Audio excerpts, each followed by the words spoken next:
রমজানের করণীয় কিছু কাজ আছে, এই কাজগুলো করলে আমাদের রোজাগুলো সুন্দর হয়। 1 নম্বর, তাড়াতাড়ি ইফতার করা। বলুন তো ইফতার কখন করা? আমার মা বোনদের মধ্যে একটা ভেজাল আছে, ইফতার সবাইকে দিতে দিতে গিয়া 2-3 মিনিট পার হয়ে গেছে তারপরে ইফতার করে। আমি কি ঠিক বলতেছি? রাসূল বলেন লা ইয়াজালুন নাস বিখাইরিন মা আজ্জুলুল ফিতরা, মানুষ ততদিন কল্যাণে থাকবে, ততদিন আল্লাহর রহমত কল্যাণ লাভ করবে যতদিন তারা তাড়াতাড়ি ইফতার করবে। বলেন সুবহানাল্লাহ। ইফতার তাড়াতাড়ি করা নবীজির সুন্নত, ইফতারিতে দেরি করা সুন্নতের খেলাফ। 2 নম্বর, ইফতারির আগে দোয়া করা। রাসূল বলেন সালাসুন লা তুরাদ্দু দাওয়াতুহুম, 3 ব্যক্তির দোয়া আল্লাহ ফেরত দেন না। হারাসুন হাত্তা ইফতারা, সাইমুন হাত্তা ইফতারা, রোজাদার ব্যক্তি যখন সারাদিন রোজা রাখার পর ক্লান্ত শরীর নিয়ে দোয়া করে। বলেন সুবহানাল্লাহ। এখন দোয়া করতে গেলে তো হুজুরের দরকার, খতিব সাহেব ছাড়া, হুজুর ছাড়া, আমার মতো হুজুর ছাড়া কি দোয়া করা যাবে? মনে রাখবেন, এটা হুজুরদের পকেট ভারী করতেছেন আপনি। আমি হুজুরদের কোমর ফাঁস করে দিয়ে যাই, বিশ্বাস করেন ভাই, কোনো দোয়া করতে কোনো হুজুরের দরকার হয় না। আমার কথার সাথে একমত? দোয়া করার জন্য হুজুরের দরকার নাই, খতিবের দরকার নাই, ইমামের দরকার হয় না। তার কারণ যার অ্যাকাউন্ট, টাকা কিন্তু তার অ্যাকাউন্টে যাবে। আপনার সোনালী ব্যাংকে, ইসলামী ব্যাংকে অ্যাকাউন্ট আছে, টাকা জমা করলে কি আরেকজনের নামে যাবে? হুজুর দ্বারা দোয়া করাচ্ছেন, হুজুরকে পেট ভরে খাওয়াচ্ছেন, আবার পকেট ভরতে হাদিয়াও দিচ্ছেন। মনে রাখবেন, এই দোয়া কিন্তু আগে হুজুরের অ্যাকাউন্টে চলে যাবে। এবার আপনারা সিদ্ধান্ত নেন কোন কাজ করবেন। এখন আজকে আমাকে জিয়াউর ভাই দাওয়াত দিচ্ছে, আমাকে হাদিয়া দিল 500 টাকা, দোয়াটা খুব মন থেকে করলাম। আগামীকাল আরেকজন দাওয়াত দিয়ে হাদিয়া দিল 1000 টাকা। পরের দিনে দোয়াটা আজকের থেকে বেশি হবে নাকি কম হবে? সুতরাং এই সিস্টেমগুলো ইসলামের নয়। হ্যাঁ, তবে হুজুরদের কাছ থেকে দোয়া নেবেন, দোয়া করাবেন, ঠিক আছে, দোয়াটা আগে আপনি করেন। কেন আপনার বাংলা কি আল্লাহ বোঝেন না? কথা বলেন না কেন? আপনি কি কথা বলতে পারবেন না আল্লাহ আমাকে মাফ করো? এতটুকু আমরা বলতে পারবো না ভাইয়েরা? আপনার তো বাংলায় আরবিতে করতে হবে এমন কোনো কথা নাই। আপনি বলেন আল্লাহ আমাকে মাফ করে, এতটুকু বলেন আল্লাহর কাছে।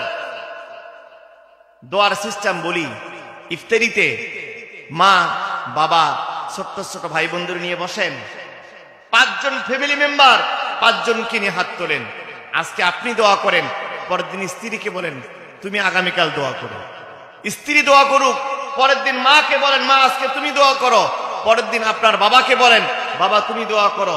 পরের দিন ছোট্ট বাচ্চাটাকে বলেন বাবা আজকে তুমি দোয়া পরিচালনা করো। আপনারা গুনাহগার হলেও ওই যে আপনার ছোট্ট ছোট্ট বাচ্চাটা হাত তুলছে, ওর কি কোনো গুনাহ আছে? আল্লাহ ইসলাম মাফ করতে পারেন না? এগুলো না করে এখন ইফতারিতে দেওয়া দিচ্ছেন চেয়ারম্যান সাহেবকে। ঘুষ খাওয়ার জম, চাঁদাবাজির জম, বাটপারের আতঙ্ক। এরকম বাটপার চেয়ারম্যান আছে না নাই? যেটুকু আল্লাহ দোয়া কবুল করতেন ওই ভন্ডের কারণে আল্লাহ দয়া আর কবুল করবেন। সুতরাং দোয়া করার জন্য আপনি যথেষ্ট। দোয়া পরিবর্তন আজকে আপনি করেন, পরের দিন স্ত্রীর দ্বারা করেন, তারপরে মায়ের দ্বারা করেন। এরপরে 3 নম্বরে খেজুর দিয়ে ইফতার করা। রাসূলুল্লাহ সবসময় রুতাব টাটকা খেজুর দিয়ে 3টা খেজুর দিয়ে রাসূল ইফতার করতেন। খেজুর কয়টা? 3টা। রাসূল আজ থেকে 1500 বছর আগে খেজুরের কথা কেন বললেন? খেজুরের 4টা জিনিস আছে, সুগার আছে, আয়রন আছে, লবণ আছে এবং ভিটামিন আছে। সারাদিন মানুষ যখন 15 ঘন্টা না খেয়ে থাকে তার শরীরে সুগারের লস্ট হয়, আয়রনের লস্ট হয়, লবণের লস্ট হয় এবং ভিটামিন লস্ট হয়। খেজুর খাওয়ার সাথে সাথেই তার শরীরের ঘাটতিগুলো আল্লাহ পূরণ করে দেন। 4 নম্বরে রোজাদারকে ইফতার করানো। একজন রোজাদারকে ইফতার করালে আল্লাহ 3টা পুরস্কার দেবেন।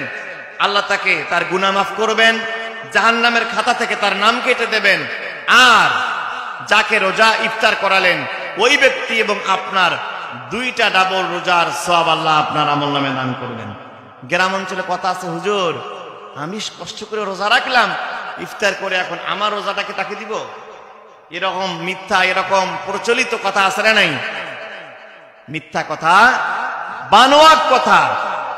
বরং সিস্টেম হলো ইফতার করতে বসে ইফতার পরিবর্তন করবেন, আপনারটা আপনার বন্ধুকে দেবেন, বন্ধুটা আপনি নেবেন, তাহলে দুইজনে ডাবল রোজার সওয়াব পাবেন। আমার ভাইরা, 5 নম্বরে শেষ সময় সাহারি খাওয়া। ইফতারি করবেন তাড়াতাড়িতে, সিয়ারি খাবেন। রসুল সিয়ারি খাওয়ার পরে ফজরের নামাজের মধ্যে ব্যবধান থাকতো 50 আয়াত কোরআন তেলাওয়াতের সময়। অর্থাৎ সিয়ারি শেষ হয়েছে, ফজরের নামাজ শুরু করতে কয় আয়াত? 50 আয়াত করতে যতটুকু সময় লাগে এই পরিমাণ। 6 নম্বরে নফল সালাত আদায় করা।